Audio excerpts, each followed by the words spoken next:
Greetings, dear ones. I'm Kryon of Magnetic Service. For those listening to this who are not here, this is the beginning message from the place you would call Monument Valley. It rings with the love of the earth. It's beautiful. And the group that is assembled with me here in person will get to experience it, see it, feel it. There's very little cement here. You're walking where the dirt is. The meditation that preceded this channel was words that I have given before. The sentiment echoed before about those who lived here. And they lived here hundreds and hundreds of years before anyone else got here. And I want to talk about that just briefly. There is an alliance with Gaia possible today. All of the shift that we have talked about has attributes of reawakening, relearning, things that the ancients knew. And you can't just take yourself out of the city, because that's where you exist and that's where your families are. So there has to be a way of the alliance with Gaia that works for you better now even than then. And that's what we wish to discuss. The alliance with Gaia is a consciousness. It doesn't mean you have to be in a certain place. But here is where you get the full whammy, if you want to say, of the energy of the land as it speaks to you, as it wants to talk to you, maybe even in remembrance. I want you to know that that alliance that the ancients had is what we wish to have rekindled in this, the Great Shift. And this is something that will be echoed over and over in the messages of Kryon as you go forward in these days and see the magnificence of what Gaia could look like. Oh, I'll weigh in a little bit, perhaps more, about what happened here. But the result today, in this year, as you look upon it, is majestic. This is the way the ancients looked upon it as well. They knew of the sacredness of this place, of what the monuments meant to them, the names they gave them, and all about the love of Gaia. This was their partner. And that is not something you can claim today easily, even with light workers. It's the missing link. It must be rekindled. The second thing I want to tell is the elephant under the table. There will be many listening to this. Perhaps it's even controversial. But it's one of the things that you must know because of what has happened here and because of the residual from the crystalline grid. The ancients were fine with this until the conquerors came.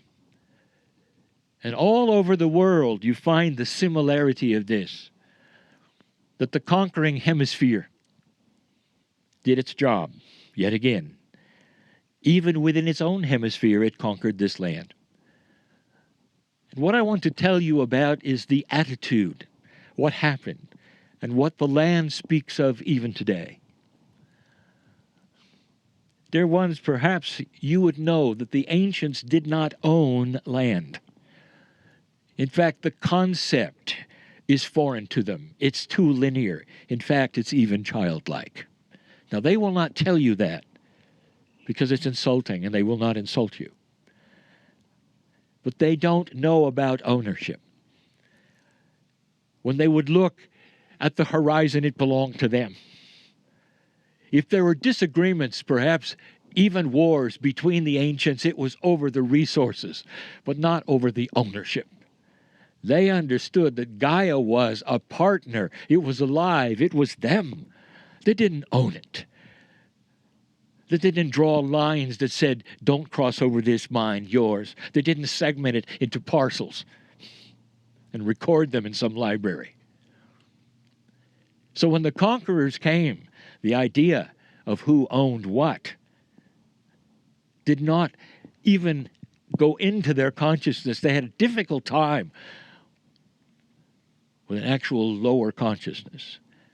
And so I will tell you something that they don't say very often. That they saw the conquerors as the savages. Savages with higher technology is what they said. Because the savages had no concept of the glory and the beauty of a Gaia that nobody could own. I want you to ponder that and think of that. Because the result is the third item I cover. The result is this land has sadness. Not pain. It just has sadness. The crystalline grid has sadness as you look upon this and your eyes take in all the majesty. Think of yourself as an ancient who used to say, it's open for anybody. That has created a sadness. The invitation for all listening, for all here, is to begin to rewrite that into the shift that has gone on into a celebration. Mix it in with forgiveness, with compassion, and reawaken the sadness and rewrite the crystalline grid wherever you walk. This is one of the attributes of why you're here. Finally, I know not all of you came for the channeling. I know who's here. And I want to say to you that everything we speak about is simple. Whether you believe in what is going on or not, the message is something to ponder. The love of God is here, knows your name, knows what has happened here, and is ready to accelerate the energy to any degree that you wish. Simple. Nothing to join, nothing to belong to. No doctrine, no prophet. Only messages of beauty from the Creator of what you're looking at right now. And that is the message to begin this trip. It's a good one. Let's continue. And so it is. In an excursion like this, we have lots of people who would not necessarily ever come to a Kryon seminar. And without studying what I've said or what's happened, perhaps you don't realize this whole idea of the shift, the idea of what's going on the planet right now, is not New Age. I didn't make this up. This is history, and what makes this so profound is that the ones who gave us the prophecies were the ancients, not the ones that you got when you were growing up. None of what the ancients have said you will find in Scripture, which we call the Holy Bible, or Nostradamus, or any of the modern-day prophets. It's just not there. The ones who prophesied the great shift were the ones watching the stars for generations. We originally got interested in this and what they said, and I went to Mexico to check it out, and that was the Mayans. All of this talk about the Mayan calendar. And that's where I started learning it. What they said, what they meant. And my journey took me to talk to the elders of the Lakota, who had the same doggone prophecy. They didn't know each other. And then you get into the Hopi. The Hopi Indian rock is a prophecy scratched onto the rock. You'll see it talked about the precession of the equinoxes and the decisions of light and dark. And it's almost like the earth would stop and everybody would have to make a decision. And that is what Kryon's message is. It's about no more fence sitting. That really it is boiling down to light and dark. And what do we see in the Middle East? We see an army That's an evil army without borders, without a country, without even a current language that they speak together. That is an army of evil. This is all the prophecies that the ancients have said were in it. The Mayans said that if we would pass 2012, that wobble of the Earth center, that precession of the equinox, if we pass it, it's going to be a new ball game. And it's going to be about consciousness. And that's why we're here. And no better place. When Elan says, let's go to Monument Valley, I went, the first thing I said was, why? I didn't get it. And that's when I first started seeing release. But that's the center.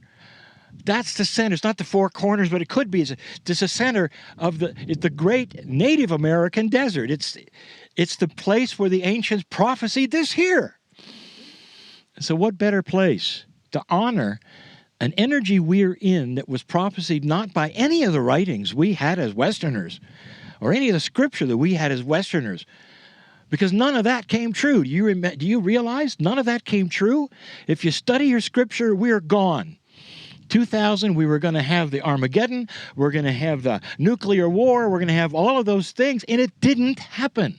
Flat out, didn't happen. We're 16, 17 years later, there are those still expecting it, not realizing it didn't happen. You know, because they read it, it had to happen. It didn't. And now we're on to something brand new. And the ones who, if you want to take a look at what's going to happen and what has been said, you look at the ancients. They're the ones who has prophesied this. That's why I'm sitting here. Hardly is it New Age. It's about as old as it gets. And so that's why Kryon is here giving these messages, to rekindle us to the things of the past and to make it make sense to us, not some highfalutin thing that's in the clouds, but practical things, because we have to go back to work. And so that's why we're here. The channels are short, and they're always ones of celebration. They always honor where they are and the human being. I've never been here. I get excited just looking at all this stuff. I get excited that it belongs to the Navajo. I get excited that I can look at it and it's in peace. Let's begin.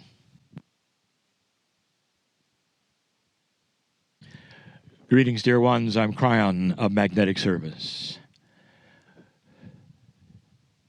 My partner has said it all. You sit among prophecy and Gaia. And I'm not going to leave this alone. I want to make you understand the alliance. A consciousness that is so much higher than what most who listen to this have. It's a consciousness right here, developed right here, which had an alliance which was so strong that there really was no difference between spirit, the creative source, and Gaia. Gaia fed and clothed all of them. The ancients had this alliance, and it was so strong that it soothed them. Mother Earth. Let's talk about that first. Is there a practical feeling you get? Something that is not esoteric, a practical feeling you get when you think about the love of the earth. Ask a tree hugger. When they hug a tree, does it hug them back? And the answer is always yes. That there is an essence that comes from the earth that pours out, if you allow it, if you feel it. In some lands, and we have discussed where the grids are different, it pours out in a different way. The visits to Ireland, where my partner goes next, is an example. Where Gaia is almost untethered and pours out to such a degree that for centuries, those have seen the little people. The manifestations, literally, of the love of Gaia and the communications in all of their lands. That's from the earth. And here, in this desert, it's different. It's a quiet, beautiful, serene love that pours from the planet in its quietness. And those who would sit and ponder it can feel it. Make it practical. When you think about Gaia and you think about what is the earth's relationship to me, if you do that, expect results. You might find a partner, even in your backyard, that you don't expect. This is the alliance that has been lost. The rekindling of this is the invitation to make your life complete, more complete spiritual, in a way that perhaps you hadn't thought of before. The Western world often sits and meditates. Direct connection to the source, whatever, to spirit, to God, bypassing the earth completely. Not understanding that it is sitting there as a partner, ready to enhance the relationship between that which is you and that which is God. What kind of an alliance? It's almost supernatural. It is supernatural. Define supernatural. That is above what you think is normal. And that's because Westerners don't have necessarily the consciousness of the indigenous.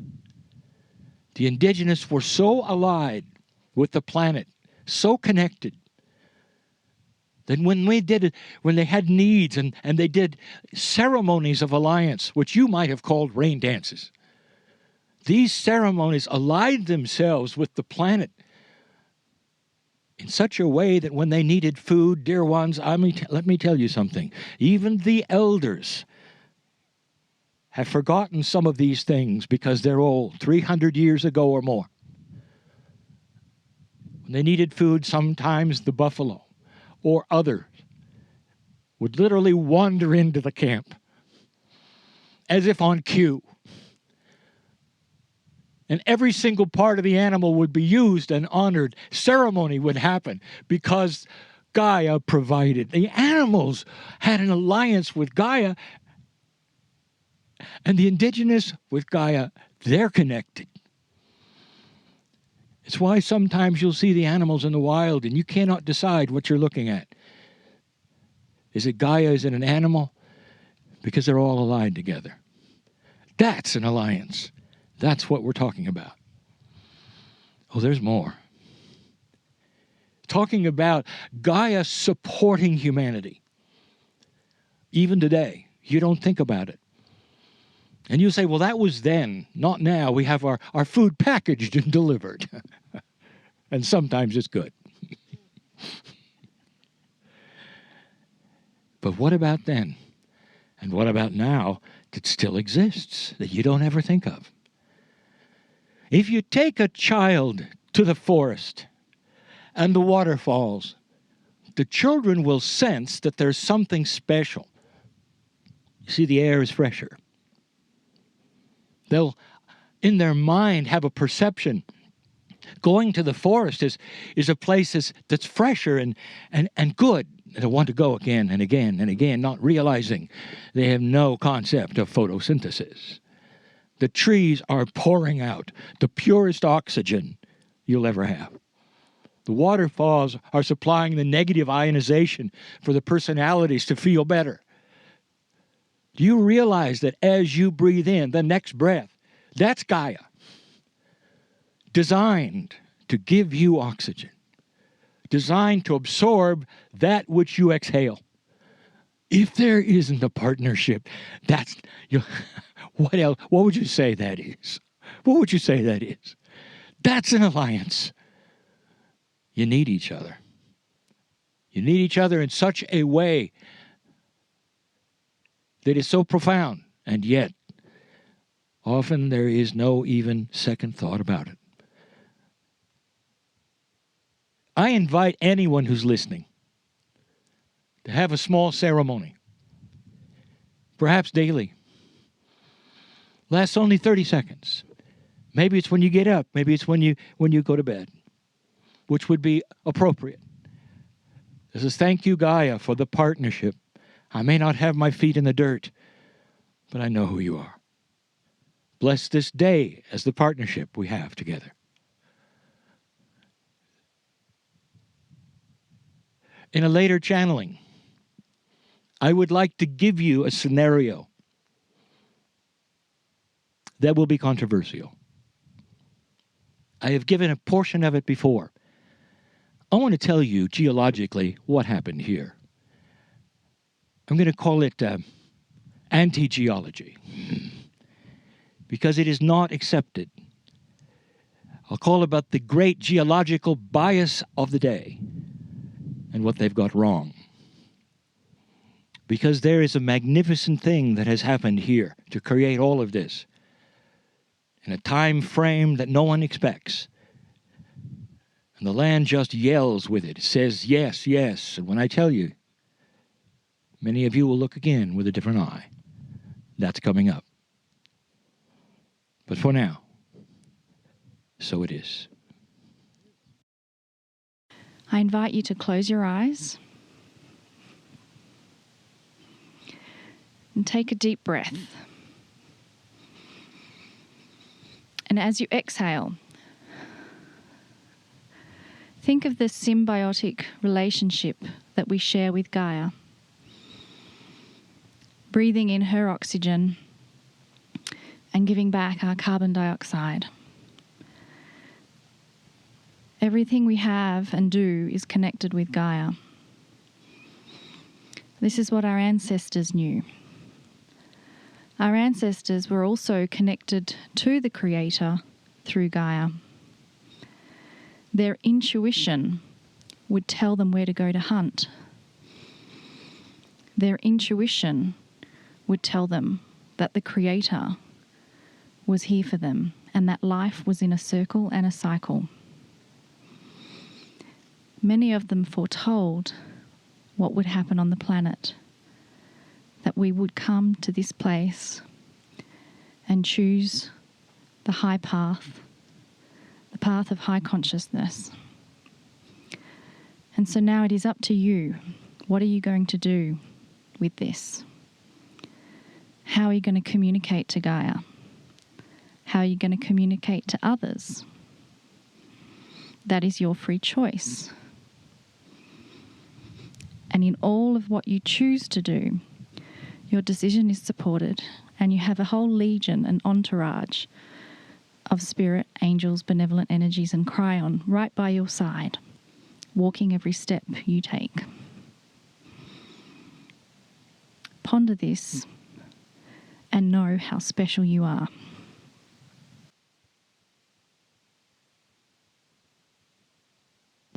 Greetings, dear ones. I am Kryon of Magnetic Service. In this, the third channel, the message remains about Gaia. For the listener, it will be sunset soon. And the group around me stands, some sitting, enjoying that which is still Monument Valley and will continue to be for the next few days. Dear ones, these channelings are not long because I want to make them a period, a point at the end of the day, almost a benediction that you would remember. And let the main teaching be during the day. In order to do this correctly, I need you to visualize with me something. Humans are great with stories. They love stories. The greatest storytellers of all time were always the elders, for they had the greatest wisdom and information. The story I wish to give you this day is simple, rather short. And it's about a character that we often use in a parable. And the character's name is Woe. Now, every time we use this character, I tell you that woe is genderless. Woe is a woe man. He is both. As it should be, because this particular message is for all humanity. But in a story, we make him a man for this time. Woe was a spiritual man, an ordinary man, a man who lived in the city like so many of you, had a good job. And all through his life, Woe was constantly trying to make the vibration higher between himself and God. Woe was a good man. And all of the efforts he had didn't seem to accomplish what his friends were doing. And so he would get advice. He would ask, what can I do to have some of the experiences you have? For I know you've had visions. And they said, oh, yes. How do you do it? Whoa, you've got to keep your eye on God. You've got to meditate and pray in a way that you are always available for the visions to happen, to be there, to be filled with the light that comes from the sky. Woe would try so often to be just a little higher than he was. He would envision shafts of light coming from the clouds, and beyond that, the Creator of all, perhaps even the Holy One. He heard some of the visions that his friends had had. Literally, in a meditation, an out-of-body experience where they were taken up by angels, where they were looking down upon all things, where they actually had seen the face of the Holy One. He was so envious and then realized that was inappropriate. Woe wanted this so much. Woe didn't really believe he deserved it, but he knew his friends had it. So he got advice from his church, and his church loved him and gave him good advice. Woe, you have to fill yourself with the compassion of the Holy One. Woe, you have to kneel a little longer, perhaps. Take a little more seriousness, and you'll get there, Woe. It was loving advice. It was good advice to help Woe get beyond himself and get into a higher vibration. And he tried. He tried many things. He got advice from many friends. It still didn't work. Woe didn't think that it was a problem. Not really. He knew he was loved by God. He was all right with it. He just figured that in this state of worthiness that he was, that's all he was going to get. And it was good enough for him. And then it happened. When you don't expect it, often things will happen to you because you then release that which you feel is necessary, or the guilt or the disappointment. And he had released it all. It was late at night, actually, when Woe heard the voice. Woe, come outside. Oh, he knew. He knew what this was. He knew he was about to have something very special. He just didn't expect it at night. He stepped outside, and the voice continued. Woe, we'd like to meet you. Oh, here it came. He knew it was going to come. But then he looked around him and he didn't expect what he saw. The ground beneath his feet was shimmering, like so many gold pieces in the sun. He knew a vision was beginning for himself, but he didn't expect it to come from beneath. Suddenly he saw the equivalent of thousands of little candles all in a row leading him into the forest that was behind his home. He had been in that forest many times, but this wasn't leading him to what he was used to. He was in a vision. He saw the little people around him flitting around, and he said, "Who are you? What is taking place?" And they said, "We are the divas of the forest. We are the ones to help you through the vision. Come, whoa, walk the path of light." And he did. And the path took him so gently into a very thick forest, not the one he was used to, majestic beyond belief, but it was lighted. All around him were dancing lights and seemingly more divas, perhaps even fairies, and that which would fly, lights everywhere. There was music or something like it. There was celebration.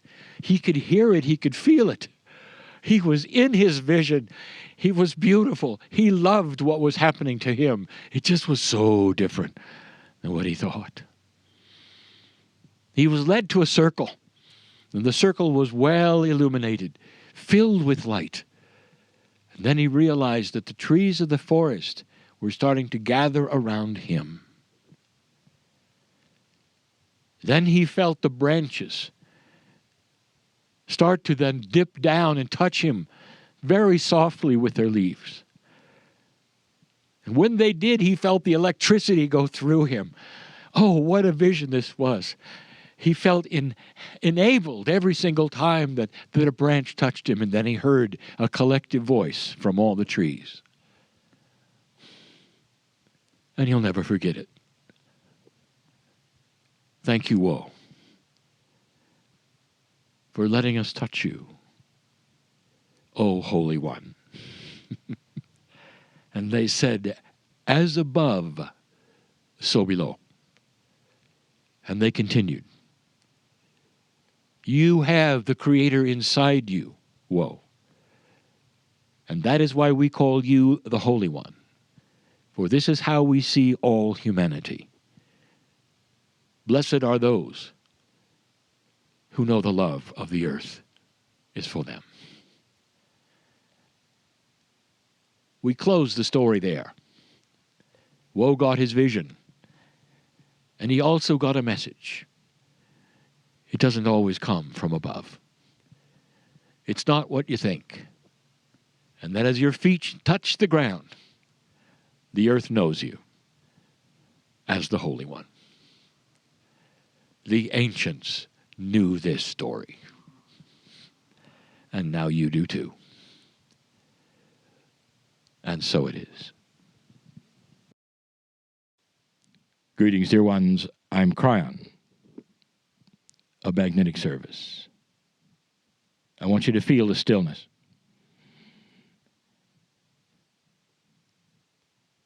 It's not often that it is this way. The rocks are listening. If I told you, dear ones, that the rocks were alive, what would you say? For they don't match the scientific identity or definition of life. I've also told you that there will come a day when the definition of life will actually have to change. For science will come to an agreement, I will call it, a confluence of discovery, when they start to look at multidimensionality, identify it for what it is, and be able to measure it. And when they do, they will see the things in nature and rocks and trees that will redefine what is alive and what is not. And so when I say to you, the rocks are listening, in a certain way, not defined the way you think, they are. I would like to talk about science in this little period of time in a way that would seem to be uncomplimentary, but that's just the way it seems. It is the science of this planet which is driving you to this place. It's the science of the planet that will allow you to discover that which will then prove spirit. So it's coming, and it will be scientific. But the science of today has some biases. I would like to talk about that before I talk about that which is here in front of you. there are many kinds of science. There are the disciplines of science, the various studies. But scientists will tell you that truly there are two groups. The one group is trying to study the things that are and explain them. The other group tries to take that which is and project it to future causality. That means that they will be the ones who will invent that which you will use in the future. And the various kinds of science have different kinds of evidences. Various kinds of sciences don't have a lot of evidence, so they create the machines that will produce them, or the experiments that will show them. And so they are creating that which they will then examine, and that then becomes their evidence through the creation. Then there are the other scientists that have a multitude of evidence in front of them all the time. Astronomy is one of those. The evidence is always there, always available to be studied. That kind of science is deciding what happened, when it happened, how it happened. That is much like geology. A geologist is faced with a multitude, a confluence of evidence that is so astonishingly great that they often don't know what they're looking at. Not only that, but the eons change that which they see. So as they take a look at one thing, for instance, the things that may be obfuscated completely is what happened to the eons before that which they're looking at. I want to tell you about the biases that occur. In science, it is supposed to be fresh. The scientific method is supposed to be one that excludes things that don't matter and includes things that do. It is supposed to be a method that is unbiased, but it is very biased. Let's take the one that I speak of often. Scientists in a field of their expertise believe they know certain things about what they've studied. And those certain things accumulate and create a bias so that they think they know where to look for the next discovery. So the bias becomes that which they think they're looking for. And then they design the experiments for that bias, not of a surprise, but of something they think is there, and that's the design of the experiment. The classic was the search for junk DNA. I've given to this before. For over 30 years, laying out before you was the chemistry of DNA that could not be solved. 90% of the chemistry of life itself was a mystery. Right up to the modern age, until 2012, it was considered unsolvable, even that which you would call junk, because there was no purpose that they could see. And the reason that it was so elusive is because it was being studied by life scientists, chemists, and biologists. Because they were looking for codes. They were looking for what they expected based upon what they saw in the past. They had made up their mind. This is where it's going to be, and looked there and found nothing. Then we told you later that the big discovery was from linguists who study word patterns. Because in that 90%, there was language. There was information. It's classic. The other one, which we haven't spoken of just yet, but we will in several weeks, is at the Large Hadron Collector. There they put tremendous energy to put the atoms of hydrogen together at almost the speed of light, crashing them, recording the explosions, and seeing what flies off. And they have trillions of photographs of what flies off. How do you analyze that and make any sense of it?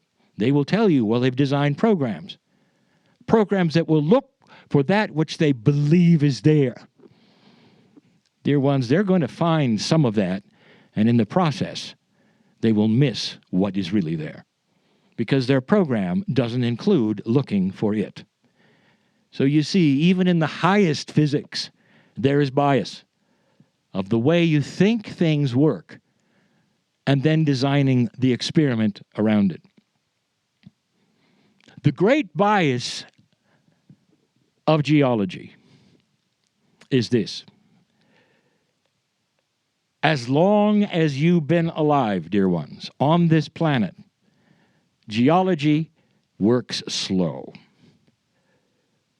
There is the bias, therefore, that all geology has been extremely slow.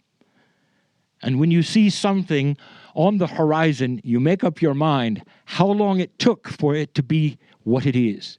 And you plug in what you believe to be true, that the erosion factors, the types of stones, the hardness and softness all weigh into a very, very, very slow process.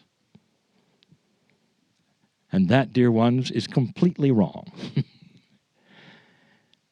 What the geologists don't expect is that when the earth was being formed in those millions of years ago, there was tremendous upheaval. And the processes involved were enormous. The weights of water on a newly formed earth, enormous. Things happened far faster than they thought. There are a few geologists who got the point with the explosion at Mount St. Helens, when they got to see what they thought previously had taken hundreds of years happen overnight. And they realized that the process of a volcano can create things they didn't expect in a time frame that was never taught them in school. So let me tell you what you're looking at.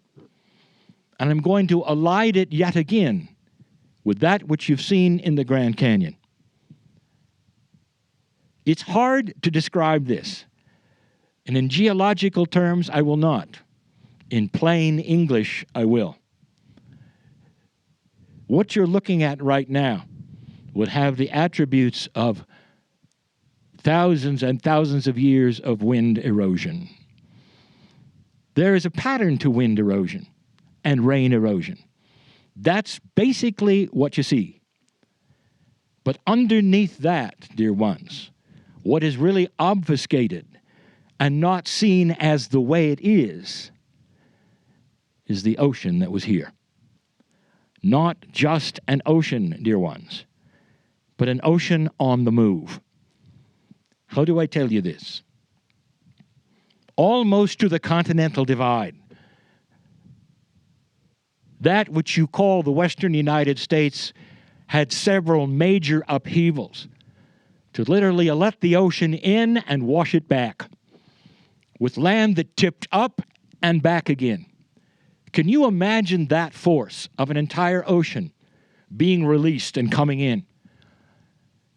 And in its force, for perhaps hundreds of years, then to be reversed and let out again.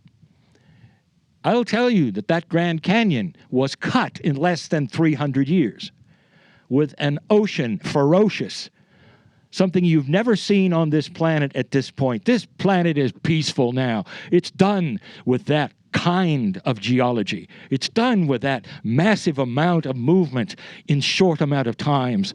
That's what the earth was like. And if you could see this, you would understand that underneath what you think is wind erosion is water erosion. You can see what sticks up here, and the bed of the ocean that is here, they were islands. Waves crashing against them, eroding them to what you see today. That was the beginning. That was the mold of what you see today, which was then later eroded more with wind and with rain. Those who are here and live in other areas, no, you'll find seashells everywhere. This was an ocean. It wasn't a calm ocean. It was an ocean on the move. As the plates would lift and turn and lift and push, it was more than you could ever see. Movement, which was more than expected from any geologist.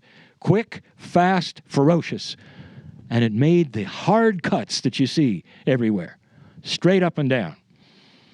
A lot more than wind and rain, even through millions of years.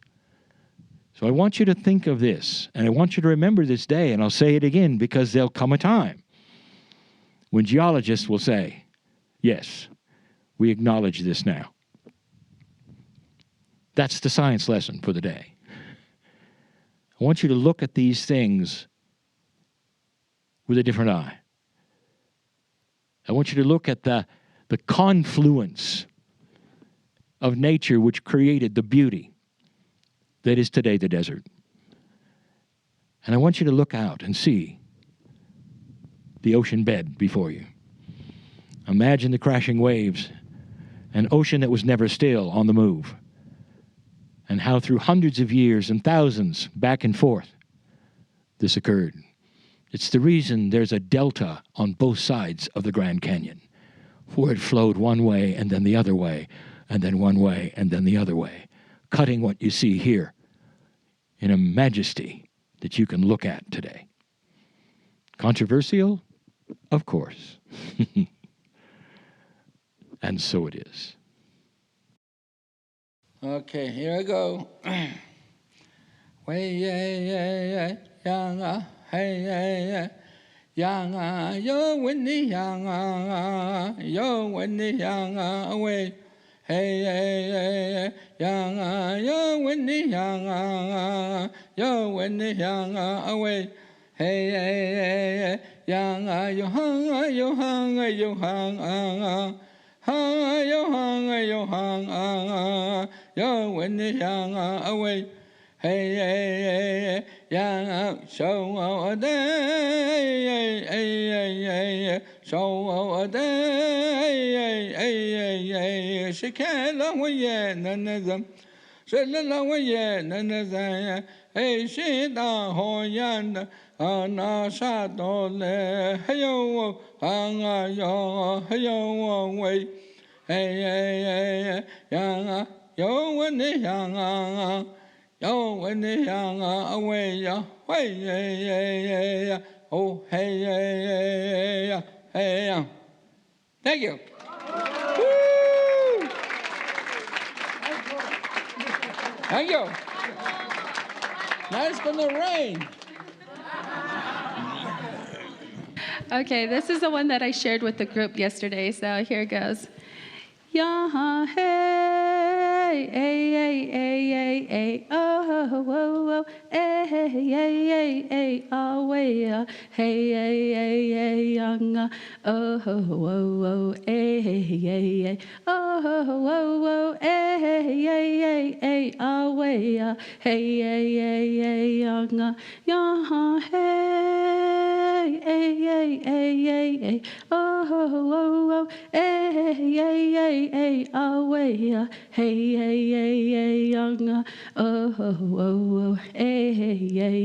oh, hey, oh, hey, away, hey, young.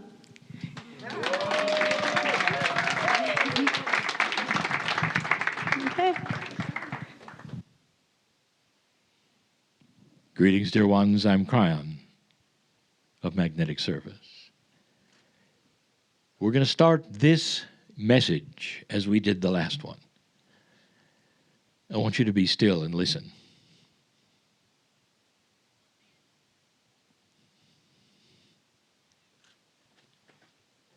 Now, there would be those who would say there is nothing to hear. And in that stillness, there is sacredness. For in the nothingness is everything. I began the geological channel by telling you that the rocks were alive. And I said, not according to your definitions or your standards, but esoterically, metaphysically, beyond that which you would normally believe, they're alive. We also told you the rocks are listening. That is a metaphor, which means that the energy that you put out is absorbed in certain ways by the land that you're on. Did you notice that in the storytelling and the discussion, that the ceremonies were given in order to create harmony with the land, harmony with the family, harmony with the tribe. This is a high consciousness, dear ones. It is a consciousness that would try its best to harmonize with all around it, instead of taking from it or being opposed to it. It is a concept which is still not here. But there's more. I told you that the planet which you call Gaia was a partnership. So let me take you back. Let's go 400 years. Here. That's double the lifespan of your country. Here. 400 years. The rocks aren't just listening. The rocks are talking. If you have a partnership with the earth, it is critical that you would have those who knew how to hear what the rocks were saying. The rock formations, as you go around this Monument Valley, are now being given names. But before that, they were given energies, personalities. And in the energies, there was the male, there was the female. Some had sacredness. Some you didn't go to. There was the yin and the yang even then. There was the polarity even then. But the shaman, which now you are calling in this land, the medicine man, the medicine woman, had a process, a procedure, if you want to say, of learning and wisdom that took a very long time in order to hear what the land would say. You might understand that even back then, before any chemistry, they had potions that would heal. And those healing potions came directly from the land, from the plants, even some of the animals, in cooperation and harmony with humans, one helping the other. It is so obvious why the indigenous would want to give back in ceremony to that partner which had given them so much. The more harmonious you can be with the land and that which is around you, the longer you'll live. The more beneficial you'll be to others. The more compassion you can show. There are questions. How would the medicine man know what berries or parts of animals or salves to use in order to heal? Was it trial and error? Did they have a laboratory? And the answer is the land told them. The rocks told them. Because you see, the rocks speak. And if your consciousness is allied to the planet to such a degree that you are one with it, you'll know what they say. What you see in the chair right now is called channeling, and that is the word of today.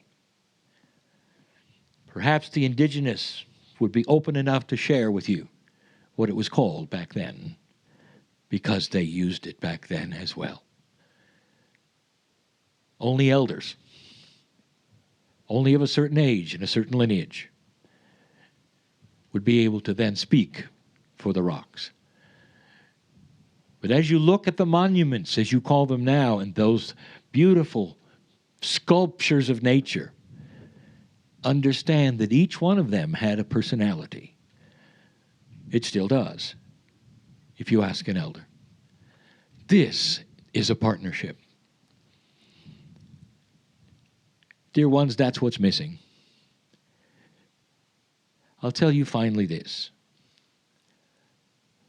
It's a two-way street with the planet. If the planet knows you are endeavoring to honor it, it responds.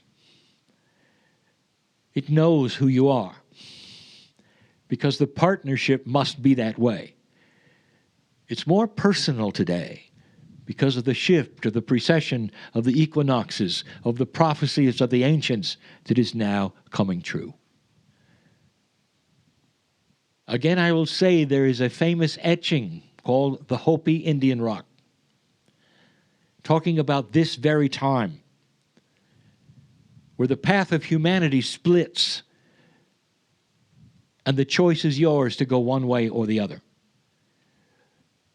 The prophecy of the Hopi is the same prophecy of the Lakota, of the Peruvian, of so many on the planet that say this is the time where the East, the West, the North, and the South will come together in a confluence of understanding. Where there will be compassion where there was no compassion before, understanding where there was no understanding before, and a very slow remake of consciousness on earth. And in the process of learning this, you turn to the ancients, for they had the truth. The planet knows you seek and will respond. And so it is.